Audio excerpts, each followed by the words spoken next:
लोगों को बेवकूफ बनाते रहते हो भगवान के नाम पर। तुम्हारा भगवान है तो दिखाओ हमको कहाँ है, नहीं तो सब झूठा है। हम तो वैज्ञानिक युग के हैं, प्रैक्टिकल बात को मानते हैं। महात्मा का अच्छा प्रत्येक चीज को देख ही करके माना जाता है क्या? कुछ ऐसी चीजें होती हैं कि होती हैं लेकिन दिखती नहीं, उनका प्रभाव दिखता है, शक्ति दिखती है, वो सामने नहीं। और देखने के लिए फिर तुम्हारे पास वैसी आंखें हो तब दिखती हैं। बोले हम नहीं मानते। महात्मा जी ने कहा तो एक काम करो, एक बात बताओ, आप तो पढ़े लिखे, हाँ डिग्री लिया मैंने, MSc MPhil वगैरह सब कुछ किया है। अच्छा, बहुत अच्छा है। आपकी बुद्धि है? अरे महाराज बुद्धि नहीं होती तो कैसे पढ़ाई करते इतनी ज्यादा? ठीक है, तो आप कल तक विचार करके मुझको अपनी बुद्धि दिखा देना, मैं तुमको अपना भगवान दिखा दूंगा। बोलो, बुद्धि सबके होती कि नहीं? सबकी बुद्धि है। कोई दिखा सकता है? दिखा सकता है? क्यों नहीं दिखा सकते हो जब है या नहीं है? बोलो, बुद्धि नहीं है? नहीं है बुद्धि, है लेकिन दिखा नहीं सकते, महसूस कर रहे हैं और उसका प्रभाव भी दिखता है। बुद्धि है तो यहां बैठे हो, बुद्धि है तो काम कर पा रहे हो, है ना? तो बुद्धि का प्रभाव है, दिखेगा, प्रभाव दिखेगी, शक्ति दिखेगी, लेकिन वो ऐसा नहीं कि हाथ में कटोरे में डाल के दिखा दो लो पंडित जी है बुद्धि। ऐसी नहीं होती है कुछ चीजें। ऐसा भी होता कि होती है लेकिन उसको इस तरीके से नहीं देखा जाता, उसको देखने का तरीका दूसरा होता है। तो ऐसे ऐसे कुतर्की मिल जाते हैं, लोग भ्रम में आ जाते हैं। हाँ सच बात है, वो कह रहा था जब भगवान दिखता नहीं तो कहाँ होता है, और लोग पता चला उसी के पीछे लग गए। चार सोचना विचारना कुछ नहीं। अरे कुतर्कों में मत आओ, उससे तुम्हारा आयत होगा। कुतर्कों में आने से आयत होगा। एक व्यक्ति पूरी बुराई करता था भगवान की, जब देखो तब बुराई करता रहता, भगवान तो है ही नहीं, भगवान को छूता ही नहीं, भगवान को मैं मानता नहीं। एक दिन उसके दोस्त ने उसके जेब में हाथ डाली और उसमें माला निकल आई। महाराज बोले यार तुम तो बड़े बेवकूफ बनाते लोगों को, सारा दिन बुराई करते हो, भगवान होता नहीं और तुम्हारे जेब में खुद माला पड़ी है। बोले देखो भाई, वैसे तो मैं कहता हूँ भगवान होता नहीं, लेकिन शाम को जब सोने लगता हूँ तो माला निकालता हूँ, कहता हूँ भगवान यदि हुए तब तो मेरी बुरी विडंबना हो जाएगी। तो दो चार माला कर लेता हूँ कि देखो भगवान, मैं कहता हूँ आप होने वर्दी हो तो मुझ पर भी कृपा करना, क्योंकि मैं भी आपकी भक्ति करता हूँ। कारण एक गांव में लोग रहते थे, पास में जंगल था। आए दिन उन्होंने कहा शेर आ गया, शेर आ गया जंगल में।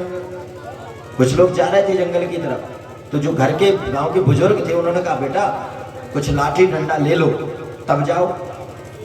अरे रोज चिल्लाते रहते लोग के शेर आ गया, शेर, कहीं शेर थोड़ी है जंगल में।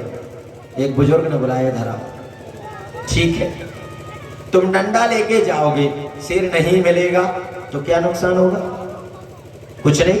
और डंडा बंदूक तुम्हारे हाथ में कुछ नहीं, और शेर अगर मिल गया तब तो गए काम से। तो भाई कहने का तात्पर्य कि लोग कहते नहीं है, ठीक है हमने अभी मान लिया नहीं है, और यदि भगवान हुए तो तब तो दुर्गत होनी पक्की है। तो ऐसा काम ही क्यों करो जिसमें दुर्गति को जाओ। इसलिए सिर्फ भगवान नाम लेने से जीव का कल्याण हो जाता है, सिर्फ नामोच्चारण करने मात्र से कल्याण हो जाता है। महाराज जो कहते नाम, हम घर गृहस्थी का काम करने वाले, खेती करने वाले, बिल्कुल आप खेती करें और भजन होता रहेगा। कैसे?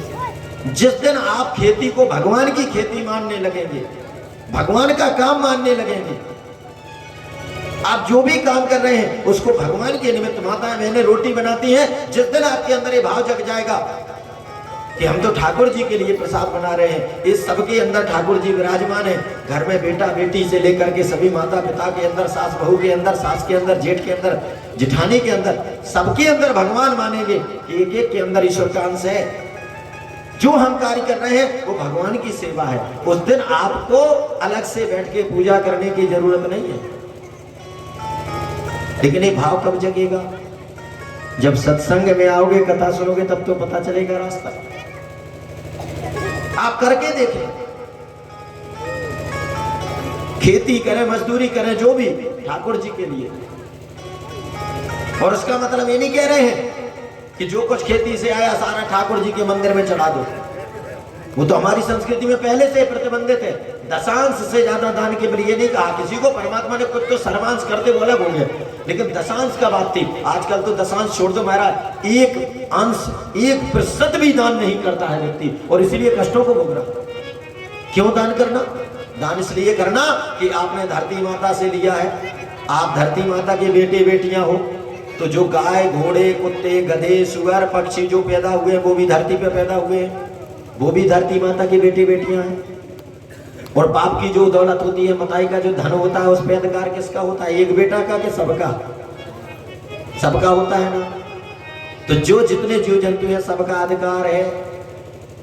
इसीलिए आपने उनसे पैदा किया। आप किसी के मकान में रहते हो, किराया देते हो, तो परमात्मा के इतने बड़े मकान में इतनी बड़ी छत दे दी, आकाश की, जहां जाते हो सब जगह छत के नीचे रहते हो उसके। ये सब कुछ जो दिया, तो बदले में सिर्फ दशांश, अरे दशांश छोड़ दो, 1% यदि हम वर्ष में थोड़ा सा भी अंश दान करते चले जाएं, और सिर्फ इसलिए नहीं, जहां भगवत कार्य हो रहा, तुम्हारे आस पड़ोस में कोई गरीब है, कमजोर है, दुखी है, दीन है, लाचार है, बेबस है, आप उसकी मदद कर दीजिए। परमात्मा 3 रूप में विराजमान है इस धरती पर। सुन लीजिए कौन कौन से। एक परमात्मा है निराकार, निराकार और नराकार, 3 रूप। शब्दों का थोड़ा सा हेरफेर है, विस्तृत समझा देते हैं, समझ आ जाएगा। एक परमात्मा है निराकार और नराकार और निराकार। निराकार अर्थात नीर के आकार में, जो गंगा, जमुना, सरस्वती ये जल के रूप में आपको प्राप्त होती है। कहते ना गंगा मैया आ गई है, ये जल के रूप में जो प्रवाहित है सब जगह, वो परमात्मा का स्वरूप है। इसलिए नदियों का, तालाबों का, घर में जो जल आ रहा, सबका सम्मान करना चाहिए। जल का, गंगा मैया का तिरस्कार नहीं करना चाहिए, वरना श्राप लगेगा और वो भोगना पड़ेगा। यहाँ पानी बहाते हो, गर्मियों में 1-1 चुल्लू पानी के लिए डिब्बे लटका करके जाते हो, गांव के 4 किलोमीटर दूर से भरना पड़ता है, करो बर्बादी। 1-1 बूंद पानी को तरस जाओगे। और ये सत्य है। अपमान करो किसी का अपमान करोगे, तुम्हारे घर क्यों आएगा? बोलो क्यों आएगा? आप उसका अपमान करो, तुम्हारे घर आए। घर का पानी भर गया, सटक से नाली में, नापदान में डाल दी, बहने दो, जय हो गंगा मैया, नाली से निकल जाओ गंगा मैया। 20 रुपए की एक टोटी नहीं लगा सकते लोग, कोई कीमत ही नहीं। क्यों? फ्री का मिल रहा, मुफ्त का मिल रहा। अरे मुफ्त का मिल रहा, लेकिन ये गंगा मैया है, एकदम समझोगे। और फिर जब सूखा पड़ता खेतों में, हमारा 300-450 फीट बोर करा लिया, पानी नहीं मिल रहा, गंगा मैया नहीं मिल रही है सिंचाई के लिए, वहां मर रहे हो। ये किसका पाप है? ये हम आपका पाप है, और वो भोगना पड़ेगा, कोई दूसरा नहीं भोगेगा। दूसरे महाराज एक निराकार में हो गए, इसलिए जल का तिरस्कार नहीं, अपमान नहीं, वो परमात्मा का रूप है। दूसरा रूप होता है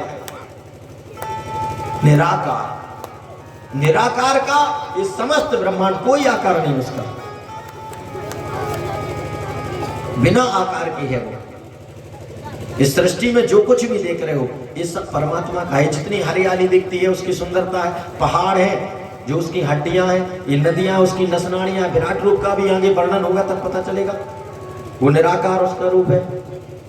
और एक है नराकार, नर के आकार में जो है, नर अर्थात मनुष्य के आकार में। कौन सा? दरिद्र नारायण भगवान। कोई गरीब है, कोई दुखी है, कोई संत है, कोई महात्मा है, ये नर के रूप में जो दिखते हैं हमको, ये भी नारायण है। इसलिए जहां आप मदद कर सकते हैं, सहयोग कर सकते हैं, उसकी करो। सिर्फ पैसे से मदद नहीं होती। आप देख रहे हैं कोई पड़ोस में बेटा बेटी है, बहुत गरीब है, सर्दियों में टोपा नहीं खरीद सकते, दे दो ला करके। कभी बाजार जा रहे हो, आप दे दो। दीन दुखी है कोई,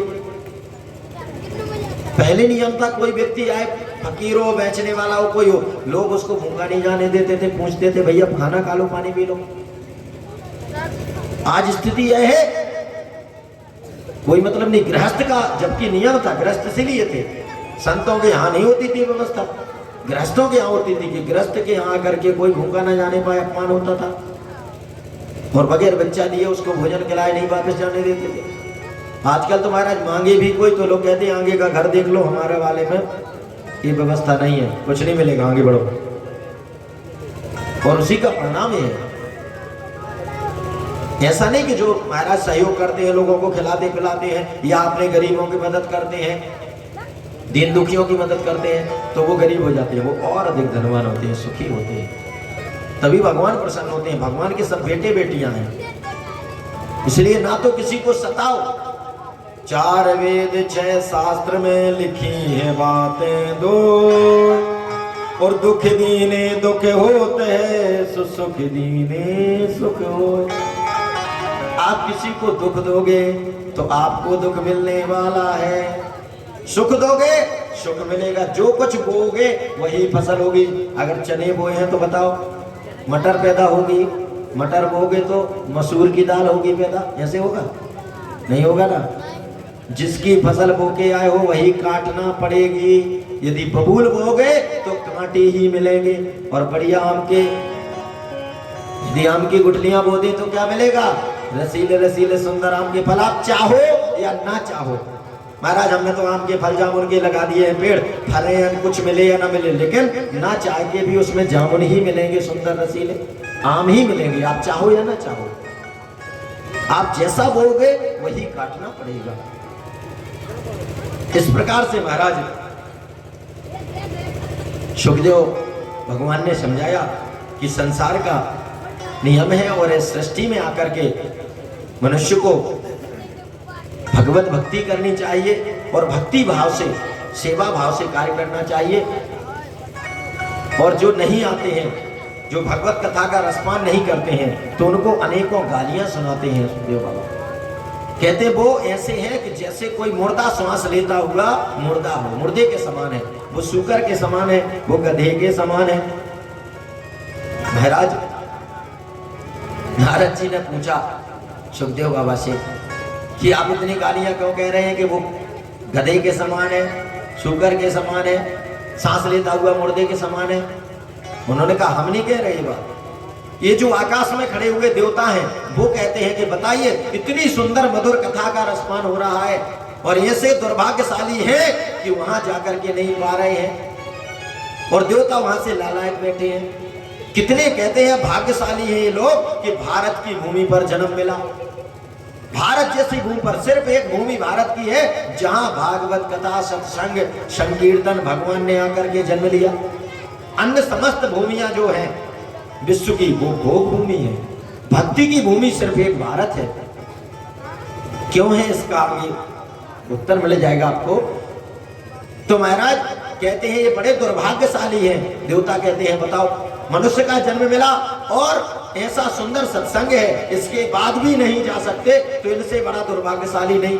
गधे की भांति है। क्यों? गधा सारी जिंदगी बोझा ढोता है और जब तक उसको दाना पानी मिलता है जब तक मेहनत करता रहता है, और जिस दिन मेहनत करने लायक नहीं बना तो 2 डंडे मार करके उसको हटा दिया जाता है।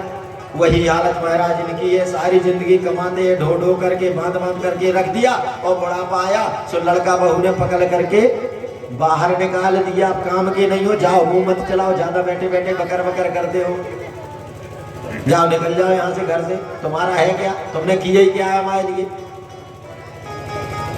बहू कहती है ज्यादा चक्कर बकर बहुत करने लगी है, बताई तुम्हारी, उड़ा बिस्तर बोली है, चलो खरियान में रख दो। तो इन गधों की तरह हालत है, सारी जिंदगी कमाओ और बाद में बुढ़ापे में दशा होती है डंडा मार के बाहर कर दो, क्योंकि कमाने लायक नहीं रह गए हो। फिर उस समय वही याद आते हैं महाराज परमात्मा ही। इस प्रकार से महाराज बहुत